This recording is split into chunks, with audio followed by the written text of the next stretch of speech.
गतिशीलता जीवन का सार है।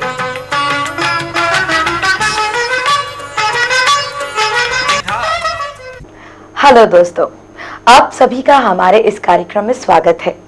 आज हम लोग प्रवासन से परिवार पर पड़ने वाले आर्थिक, सामाजिक एवं मनोवैज्ञानिक असर का निरीक्षण करेंगे।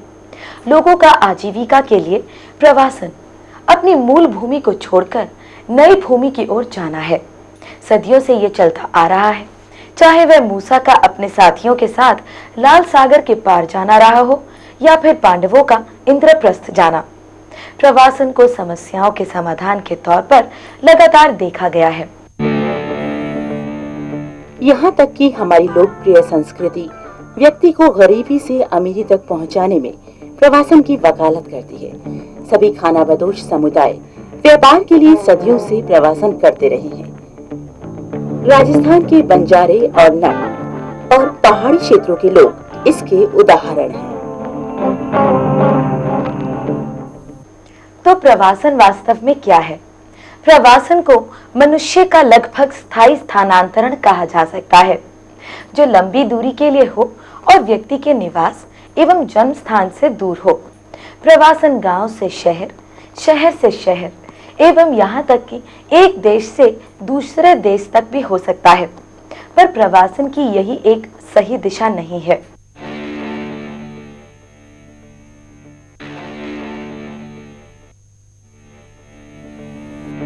यहाँ तक कि प्रवासन कर नए जगह गए लोग बरसों बाद अपने मूल स्थान लौट सकते हैं, भले ही वो विदेश से अपने देश हो या देश के बड़े शहर से छोटे शहर या गांव। यद्यपि प्रवासन के बारे में कई भ्रांतियां हैं। सबसे प्रचलित धारणा है कि प्रवासन सामाजिक और आर्थिक पिछड़ेपन के कारण होता है एवं समाज के निचले हिस्से से जुड़ा हुआ है। ये भी एक भ्रांति है कि प्रवासन सिर्फ पुरुषों का नौकरी की संभावना के कारण होता है। इसमें से कुछ भी सही नहीं है। प्रवासन दो ध्रुवीय प्रक्रिया है। यह समाज के सबसे निचले या सबसे ऊंचे आर्थिक सामाजिक वर्ग में केंद्रित है। कुछ समय से मध्यम वर्ग भी इसमें शामिल हो गया है। और सच तो यह है कि सभी प्रवासन पुरुषों का नहीं होता है।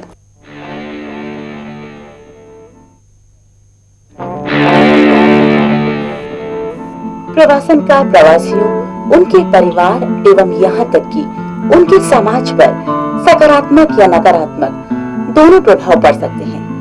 अपनी मूल भूमि से अलग हुए लोग अकेला महसूस करते हैं और उनका परिवार सदस्यों के अभाव में कई समस्याओं से घिर जाता है। सारा परिवार अगर प्रवासन करता है तो उसको नए समाज में बसने में समस्या होती है।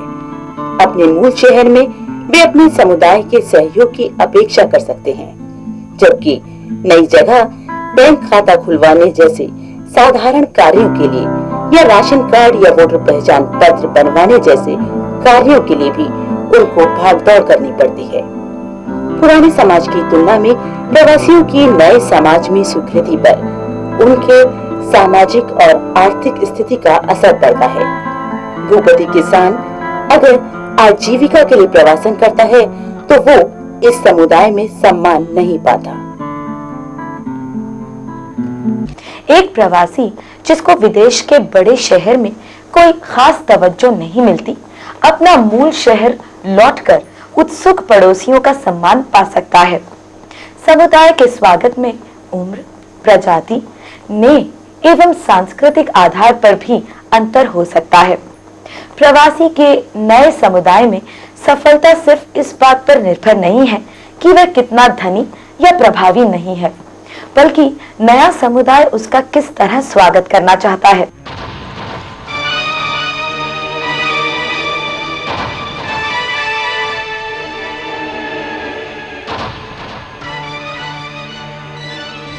प्रवासन से कुछ सामाजिक समस्याएं भी पैदा हो जाती हैं, पर ये याद रखना चाहिए कि प्रवासन एक सशक्तिकरण प्रक्रिया है, जिसके तहत लोगों को कुछ विशेष अवसर मिलते हैं जो उनके मूल स्थान पर उनको उपलब्ध नहीं थे। प्रवासन के मुख्य कारण हैं आर्थिक, सामाजिक। मुख्य सामाजिक कारण हैं विवाह, शिक्षा और क्रमवार प्रवासन, जिसके तहत प्रवासी का परिवार उसके नए निवास स्थान जाकर रहने लगता है। जबरन प्रवासन के कारण है देह व्यापार, युद्ध, प्राकृतिक आपदाएं। पर अधिकतर लोग कम अवसर वाले स्थानों से अधिक अवसर वाले स्थानों की ओर प्रवासन करते हैं। नौकरी की संभावना प्रवासन का मुख्य आर्थिक कारण है।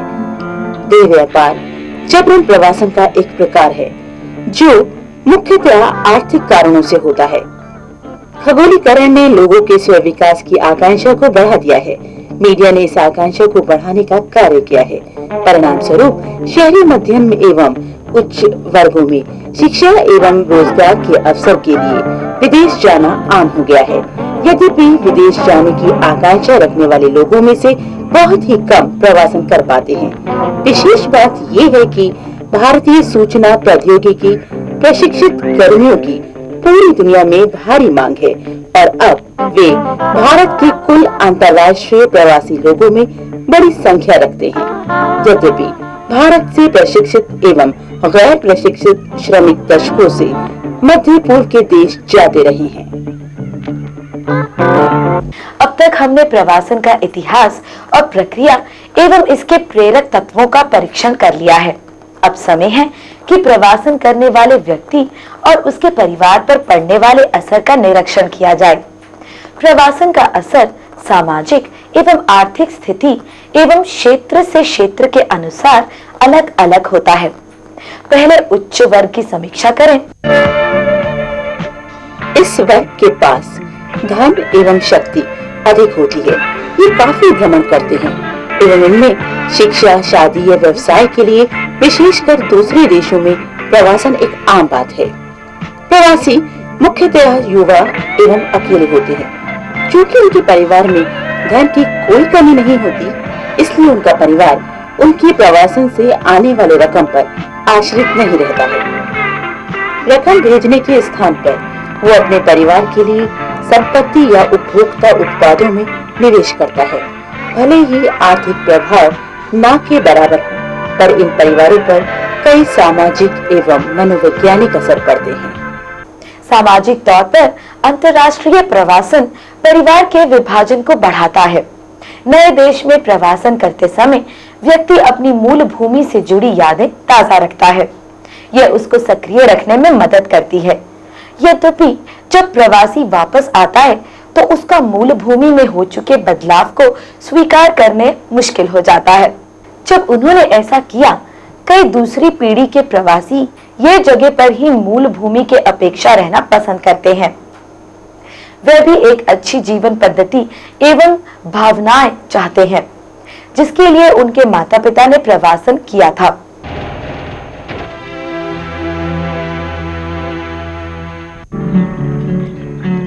प्रवासन के कारण पीछे रह गए परिवार के लोगों को काफी मनोवैज्ञानिक समस्याओं का सामना करना पड़ता है। बुजुर्ग माता पिता इसके कारण खालीपन एवं अलगाव महसूस करने लगते हैं। कुछ मामलों में बच्चों के प्रवासन करने पर पति पत्नी में तनाव बढ़ जाता है। संयुक्त परिवार पर यह असर कम पड़ता है। यद्यपि इस परिवार प्रणाली में माताएं अपेक्षाकृत अच्छे ढंग से नई सामाजिक सहायता प्रणाली का जुगाड़ कर लेती हैं।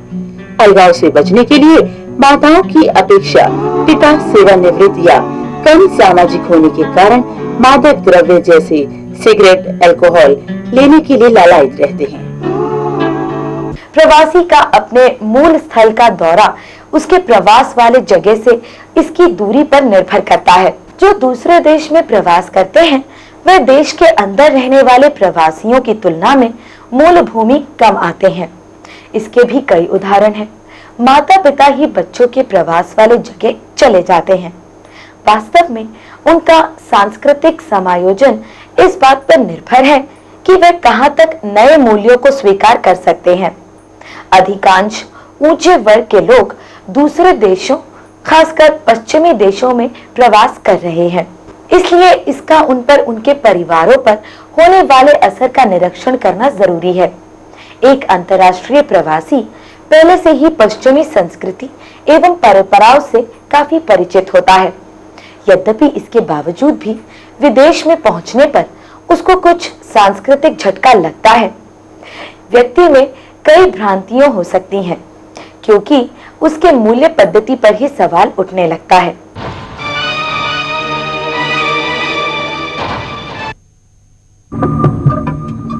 इसमें समायोजन की एक अवधि होती है जिसके दौरान कोई व्यक्ति बच सकता है या बिखर सकता है। अगर कोई व्यक्ति एक सामाजिक चक्र बनाने में असफल रहता है तो उसको मूल भूमि लौटने की तृष्णा मादक द्रव्यों के दुरुपयोग की ओर धकेल सकती है। कई लोग पश्चिम के देशों में व्याप्त आजादी के ख्याल होते हैं। मूल भूमि की नैतिकता चूंकि वहाँ लागू नहीं होती, इससे व्यक्ति खतरनाक यौन व्यवहार की ओर आकर्षित हो सकता है। इससे HIV या STD संक्रमण से व्यक्ति और उसके भविष्य के यौन साथियों या होने वाली संतान को खतरा हो सकता है। अब मध्यम वर्ग पर प्रवासन के असर को देखा जाए। एक आर्थिक दृष्टिकोण से बहुत ही कम मध्यम वर्गीय या परिवार अपने प्रवासी पुत्र या पुत्री के धन पर आश्रित होता है। इस वर्ग के अधिकांश प्रवासी प्रवासन नौकरी के लिए, शादी या शिक्षा के लिए करते हैं। अधिकतर को मूल भूमि पर ही छोड़ देते हैं और पैसे भेजते रहते हैं। यद्यपि कुछ मामलों में जब व्यक्ति का तबादला होता है, सारा परिवार व्यक्ति के साथ चला जाता है। ऐसी घटनाएं कम ही घटती हैं, पर इसके कई सामाजिक असर होते हैं।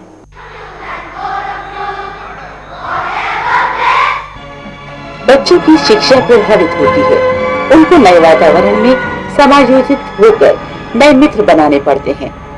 अभिभावकों को भी ऐसे मित्रों, पड़ोसियों और परिवारजनों की कमी होती है जो उनको संकट में पारिवारिक या वित्तीय सहायता दे सके। शहरों में बच्चे कई सांस्कृतिक एवं संयुक्त परिवार के संस्कारों को आमतौर पर भूल जाते हैं। ऐसे में परिवार की दो भागों की दूरी और भी बढ़ जाती है। जिस नौकरी में अधिक तबादला होता है उसमें लोग काफी समस्याओं से घिरे रहते हैं। आज के परिवेश में मुद्रास्फीति इतनी अधिक है कि पति पत्नी दोनों को काम करना पड़ता है। पुरुष का दूसरे शहर में तबादला हो जाने पर पत्नी और बच्चे पुरानी जगह पर ही रह जाते हैं। छोटे परिवारों में पुरुषों या स्त्रियों के अस्थायी प्रवासन से सामाजिक रिश्तों एवं भूमिका में बदलाव आ जाता है। पति की दूर रहने पर पत्नी संबंधियों के साथ रहती है। इससे विवाद पैदा हो सकता है। पर पति की अनुपस्थिति में पत्नी को नए अवसर और आजादी भी मिलती है। कुछ स्त्रियां सफल उद्योग स्थापित कर लेती हैं, कुछ को अपनी रुचियों को बढ़ाने का अवसर मिल जाता है। दो घरों को चलाना परिवार के लिए एक अतिरिक्त आर्थिक बोझ है। अकेला रहने वाला व्यक्ति परिवारजनों को याद करता है। छुट्टियों में अपने परिवार के साथ अधिक समय रहने के लिए छुट्टियों को बचाता है। इस बीच के समय में उसको नए गुण सीखने पड़ते हैं जिनकी उनको पहले आवश्यकता नहीं थी।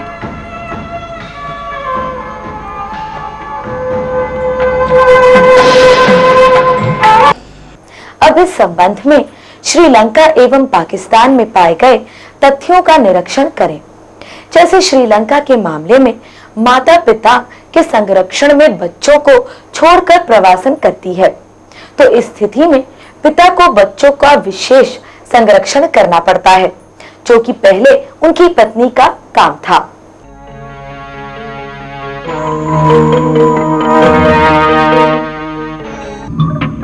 पाकिस्तान में दुबई सिंड्रोम से प्रवासी श्रमिकों की पत्नियों की कठिनाइयों को समझा जा सकता है। इसके लक्षणों में है देर से मासिक धर्म, शारीरिक आधार रहित दर्द एवं समय समय पर रोना। दावे किए गए हैं कि इस तरह का अलगाव मादक द्रव्यों के सेवन, तलाक एवं यहाँ तक कि आत्महत्या का कारण बन सकता है।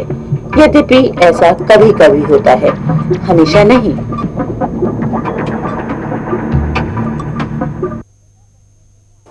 पिता बच्चों के सामाजिक नियंत्रण एवं बच्चों को सजा देने के लिए परिवार में उत्तरदायी होता है। उनकी अनुपस्थिति परिवार में अनुशासनहीनता एवं महिलाओं और अन्य परिवारजनों पर विशेष दबाव बढ़ाती है, जो पिता के सामाजिक दायित्व को निभाते हैं। उन मामलों में जहां काफी बड़ी मात्रा में प्रवासी धन आता है, वहां बच्चे भौतिक एवं अधिक हठी हो जाते हैं। अगर तोहफों को दूर बिताए गए समय की भरपाई के लिए प्रयोग किया जाए तो बच्चे जिद्दी हो जाते हैं। अभिभावक दुख में घुलते रहते हैं, यद्यपि वे अपने अनुपस्थित पुत्र या पुत्री की उपलब्धियों पर संतुष्टि महसूस कर सकते हैं। अलग रहने की अवधि के दौरान पति और पत्नी दोनों यौन एवं भावनात्मक अभाव महसूस करते हैं। ये अनुभव उन्हें कभी कभी चिड़चिड़ा बना देता है। अधिक गहरे मामलों में ये उनको यौन आनंद के लिए दूसरी स्त्री या पुरुष से संपर्क करने को बाध्य कर सकता है। महिलाओं की तुलना में पुरुष अधिक व्यावसायिक यौन कर्मियों के पास जाते हैं। इस तरह का प्रत्येक जोखिम भरा व्यवहार एक दूसरे को HIV या STD से संक्रमित करने का खतरा बढ़ा करता है। आइए अब हम निचले स्तर पर मौजूद मजदूरों और कृषि संबंधी प्रवासियों पर होने वाले असर का निरीक्षण करें। निचले स्तर में प्रवासन एक समूह में या एक कड़ी के रूप में होता है। एक समूह के रूप में प्रशिक्षित एवं गैर प्रशिक्षित पुरुष एवं महिलाएं काम की खोज में प्रवासन करते हैं। साधारणतः ये ठेकेदार के जरिए होता है, लेकिन अक्सर व्यक्ति अकेला ही ऐसे स्थान के लिए प्रवासन करता है जहां उसका कोई रिश्तेदार या दोस्त रहता है जो उसकी काम खोजने में मदद कर सकता है। प्रवासी अपने परिवार को गांव में छोड़कर धन भेजता रहता है। परिवार तभी उसके पास जाता है जब वो अपने लिए एक जगह बना लेता है। वैसे तो प्रवासियों द्वारा काफी कम धन वापस गांव भेजा जाता है, पर ये वहां रह रहे परिवार के लिए काफी महत्वपूर्ण है। इस राशि का उपयोग घरों की मरम्मत या खरीदारी में किया जाता है। आमतौर पर इसका उपयोग पुराने कर्जों के भुगतान के लिए किया जाता है। दुर्भाग्य से अधिकतर अवसरों पर धन ऐसे ही खर्च हो जाता है और परिवार कर्ज के मकड़जाल में फंस जाता है। प्रवासन के कारण महिलाओं के कार्य करने के अवसरों में वृद्धि हो जाती है। महिलाएं कृषि एवं श्रमिक कार्यों और बड़ों की देखभाल के लिए भी अधिक जिम्मेदार हो जाती हैं। परिवार के विभिन्न मामलों पर उनको निर्णय भी लेना पड़ता है, पर अधिकतर मामलों में वे अभी भी बुजुर्ग पुरुष के निर्देशन में ही कार्य कर रही हैं। पति की अनुपस्थिति महिलाओं की प्रवीणता को बढ़ा देती है। कुछ महिलाएं प्रवासी धन का इस्तेमाल कर समुदाय में कुछ लोगों को कर्ज देने लगती हैं। अन्य महिलाएं स्थानीय प्रशासन में प्रतिनिधित्व पाती हैं और महिला समाज को एकत्रित संघर्ष के लिए संगठित करती हैं। अब प्रवासी की अनुपस्थिति एवं उनके द्वारा भेजे गए धन का परिवार एवं समुदाय पर पड़ने वाले सामाजिक मनोवैज्ञानिक असर का परीक्षण करें। उन मामलों में जहां प्रवासी धन अधिक आता है, इससे समुदाय में जलन एवं तनाव बढ़ता है। उन क्षेत्रों में जहां अधिक लोगों ने प्रवास किया है, वहां युवाओं पर प्रवासन के लिए जोरदार दबाव रहता है।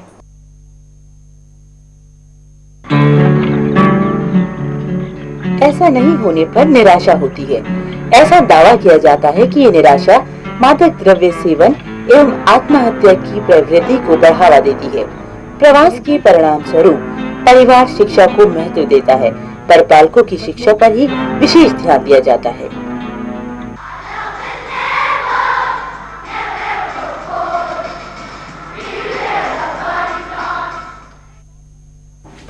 प्रवासन युवा महिलाओं की ओर समुदाय के आक्रामक पुरुषों की कामुकता को बढ़ाता है। इन महिलाओं का शोषण इस तरीके से होता है।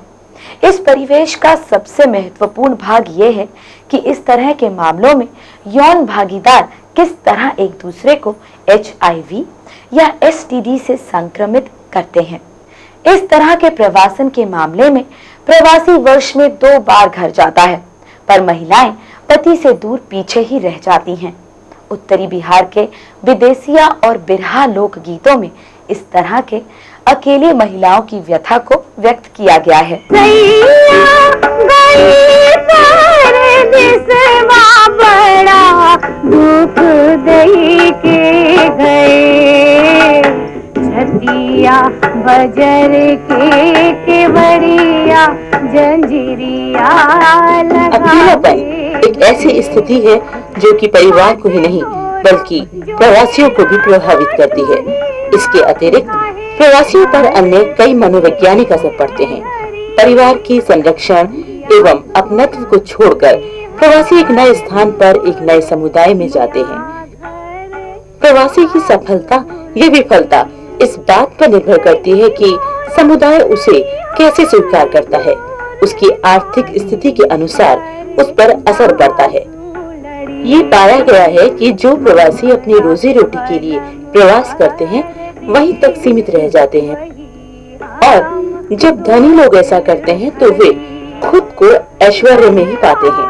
प्रवासी की आकांक्षाओं एवं उसकी वास्तविक उपलब्धियों के बीच की दूरी महत्वाकांक्षी प्रवासी पर उसके मनोवैज्ञानिक प्रभाव को निर्धारित करती है। श्रमिक प्रवासियों को कठिन जीवन से गुजरना पड़ता है। वैसे वे हालात के अनुसार अपने आप को ढाल लेते हैं और इसे स्वीकार कर लेते हैं। इसके बावजूद उनका शोषण हो सकता है। अपने अधिकारों के बारे में अधिक जागरूक नहीं रहने के कारण ठेकेदार एवं कार्य देने वाला कम पैसे पर उनसे अधिक घंटे कार्य करवाता है। महिलाओं को आमतौर पर पुरुषों से कम पैसा दिया जाता है। कुछ निश्चित उद्योगों जैसे गन्ना कटाई एवं ईंट भट्टा उद्योग के इकाइयों में कार्य देर रात तक चल सकता है।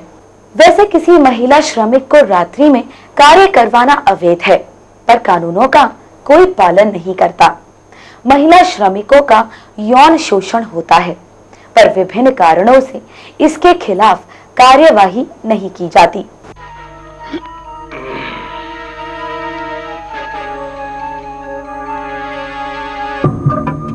ये लोग खुले में सोते हैं एवं इनको कोई एकांत नहीं मिलता, जिससे वे बिल्कुल असुरक्षित रहते हैं। उनके कार्य की प्रकृति उनको कई स्वास्थ्य संबंधी समस्याओं से सामना कराती है, जिससे उनको कई रोग हो जाते हैं। बच्चों की हालत भी बेहतर नहीं रहती। माता पिता दोनों को काम करने की स्थिति में बड़े बच्चे को अपने से छोटे का ध्यान रखना पड़ता है।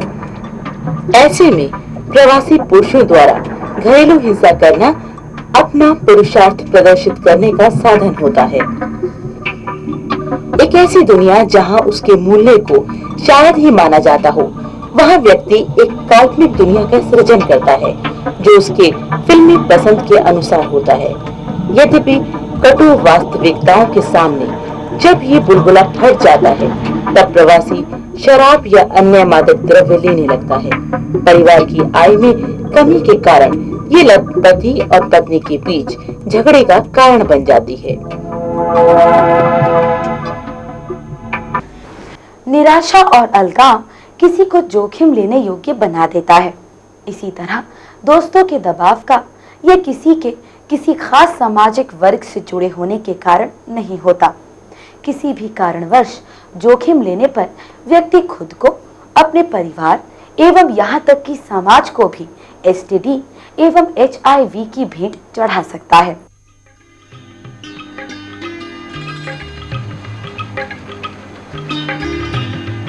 ऐसा पाया गया है कि किसी भी समाज के वर्ग में अकेला व्यक्ति निराश एवं एकांगी महसूस करता है, विशेषकर उस समुदाय में जहां उसका कोई मित्र नहीं और समुदाय भी उससे अलग थलग रहता है। यह अलगाव व्यक्ति की ऊब को खतरनाक गहराइयों तक ले जा सकता है। व्यक्ति ऐसी स्थिति में उत्तेजना प्रेमी हो जाता है। ये उन्माद व्यक्ति को मादक द्रव्य दुरुपयोग एवं कई साझेदारों एवं यहाँ तक कि यौन कर्मियों के साथ भी यौन संबंध बनाने को प्रेरित कर सकता है। गुजरात के हीरा श्रमिकों पर किए गए एक अध्ययन के अनुसार परंपरागत व्यक्ति जोखिम भरे यौन व्यवहार से बचता है, पर जो व्यक्ति जलसा में विश्वास करते हैं समूह में जोखिम भरे यौन सुख को खोजते हैं। इस व्यवहार का एक प्राथमिक कारण व्यक्ति के परिवार से दूर रहने को माना जा सकता है। इसमें कोई सामाजिक या नैतिक बाधाएं नहीं रहती। ये लोग अच्छी रकम कमाते हैं एवं जोखिम भरे यौन व्यवहार के लिए तत्पर रहते हैं। यद्यपि इन लोगों का HIV, एड्स या अन्य STD से संक्रमित होना समस्या का एक छोटा हिस्सा है। यहाँ पर एक बड़ा सवाल ये है कि कैसे ये रोग निर्दोष लोगों जैसे मूल भूमि में रह रही पत्नियों या उनके बच्चों को संक्रमित करता है। HIV का विस्तार एक सामाजिक आर्थिक वास्तविकता है। महिलाओं का शरीर एवं कामुकता पुरुषों के नियंत्रण में होना HIV के रोकथाम को और भी कठिन बनाता है।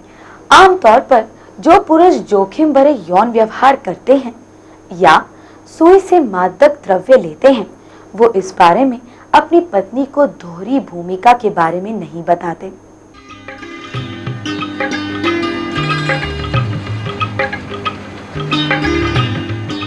माना जाता है कि नौकरी के कारण काफी यात्रा करने और लंबे समय तक परिवार से अलग रहने वाले लोग जैसे सेल्समैन, ट्रक ड्राइवर इत्यादि HIV के प्राथमिक वाहक हैं। यौन कर्मी भी इस वायरस को फैलाने के दोषी माने जाते रहे हैं। वैसे महिलाओं से पुरुषों के संक्रमित होने के बजाय पुरुषों से महिलाओं का संक्रमण एवं वायरस के हस्तांतरण की संभावनाएं अधिक होती हैं। नेपाल एवं बांग्लादेश से भारत में लड़कियों का व्यापार जारी है। हमारी सीमाओं के अंदर भी ये व्यापार खतरनाक स्तर तक चल रहा है। अक्सर 15 वर्ष से भी कम आयु की इन लड़कियों की व्यथा बहुत ही दर्दनाक है। वैश्यालियों की मांगों के अनुसार काम शुरू करने तक इन पर मारपीट, बलात्कार एवं यातनाएं करना आम है। ऐसी डरी सहमी लड़कियां किसी पर भी विश्वास नहीं करती। ये अपनी पहचान खो बैठती हैं, जिससे निराशा संबंधी या यातना पश्चात के तनाव रोग हो जाते हैं। खुद को अशुद्ध मानने लगती हैं। अपना आत्मसम्मान खो चुकी ये लड़कियां खुद को परिवार द्वारा स्वीकृत होने लायक नहीं मानती। इस व्यापार को रोकने की जरूरत है। सिर्फ इसको रोकना ही नहीं है, बल्कि इससे औरतों की जिंदगी को तबाह होने से भी बचाना है। प्रवासन एक मिश्रित वरदान है। प्रवासन को प्रगति एवं आर्थिक विकास के एक भाग के रूप में देखा जाना चाहिए। लोगों को स्वेच्छा से कहीं जाने की स्वतंत्रता देकर हम उनको उनकी पसंद के अवसर चुनने में मदद कर सकते हैं। लेकिन हमको प्रवासन के दुष्परिणामों एवं इसके परिवार पर पड़ने वाले असर के बारे में लोगों को जागरूक करना चाहिए। हमको अपने देश एवं तीसरी दुनिया के देशों में असंतुलित विकास की ओर भी ध्यान देना होगा, जिससे प्रवासन उत्प्रेरित होता है। आइए हम सुनिश्चित करें कि लोगों को फिर कभी प्राकृतिक आपदाओं, युद्ध या देह व्यापार के कारण अपनी भूमि एवं अपने लोगों को छोड़कर प्रवास ना करना पड़े। नमस्कार।